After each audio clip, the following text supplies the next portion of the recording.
Hello students, this is exercise number 16 of the Progressive Monthly Magazine November 2021 on the speed of 100 words per minute. Start. Sir, in our constitution, we have guaranteed certain rights, and the fundamental rights that are made available to the citizens in India are provided in part 3 of our constitution. What are the rights that are made available to the citizens?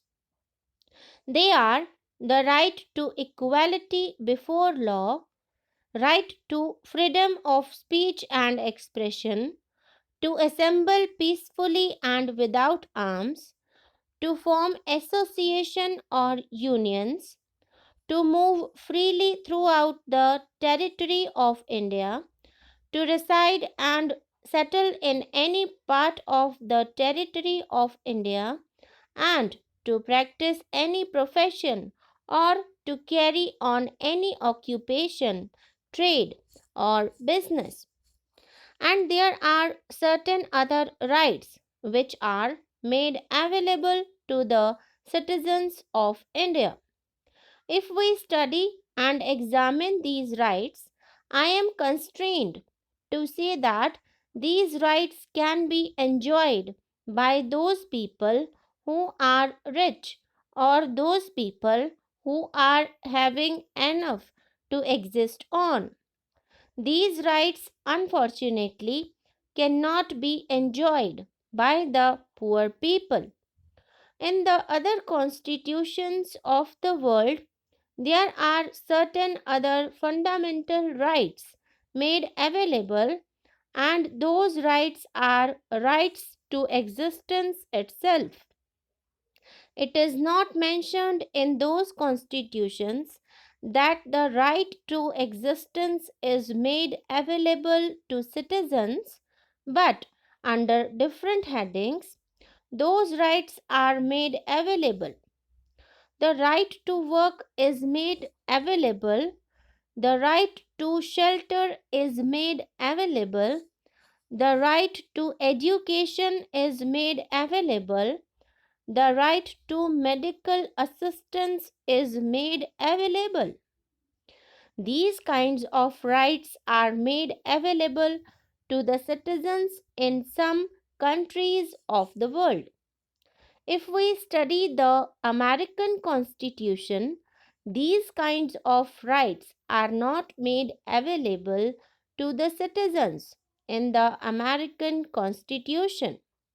The rights which can be enjoyed by the well to do people are available in the American Constitution, but the right which can be enjoyed by the poor people are not made available in the American Constitution. The right to work is not made available to the citizens in America, in spite of the fact that even in America there is unemployment. America is a very vast country having huge resources and very limited population, yet the right to work is not made available to the citizens in America. There are so many socialist countries in the world, and in almost all socialist countries, the right to work is guaranteed. In China, the right to work is also made available to the citizens. The new Soviet constitution has gone a step ahead and says that the right to work of the choice of the man who wants to work is available to the citizens. In other countries, the choice is not given to the man who wants to work. He can go to the government and ask for a job, and a job is made available to him. He has to accept it whether he likes it or not. But in the Soviet constitution, one can say, I want a job of this kind, and that kind of job should be made available to me, and that kind of a job is given to him under the new constitution in the Soviet Union. But there is one thing which is to be borne in mind when we take these things into consideration. In all the capitalist countries or the countries which are not socialist countries, the right to work is not made available, and in almost all the countries, the duty to work is not made available. There is no duty cast upon the citizens to do their job.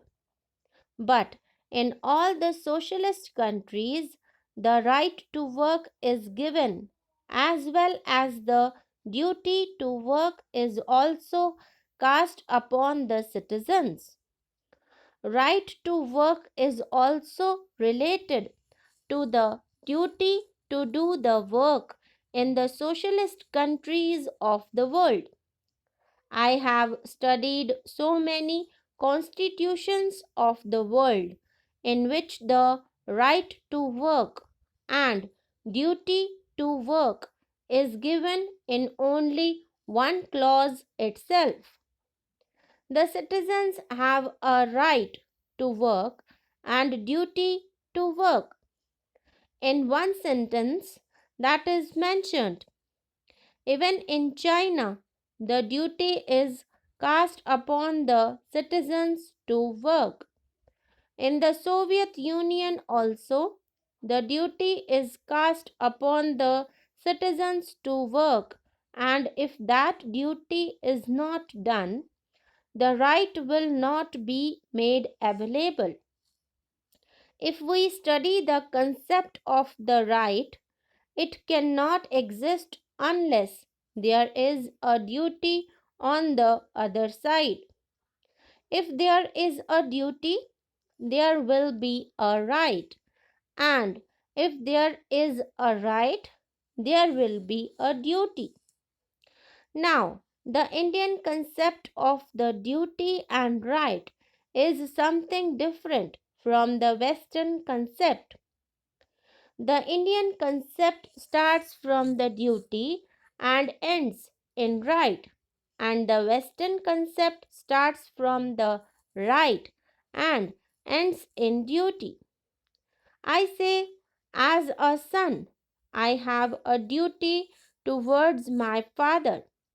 When I have a duty towards my father, father gets a right as against me.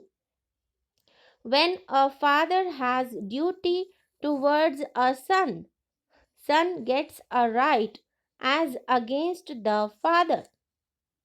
This is really proper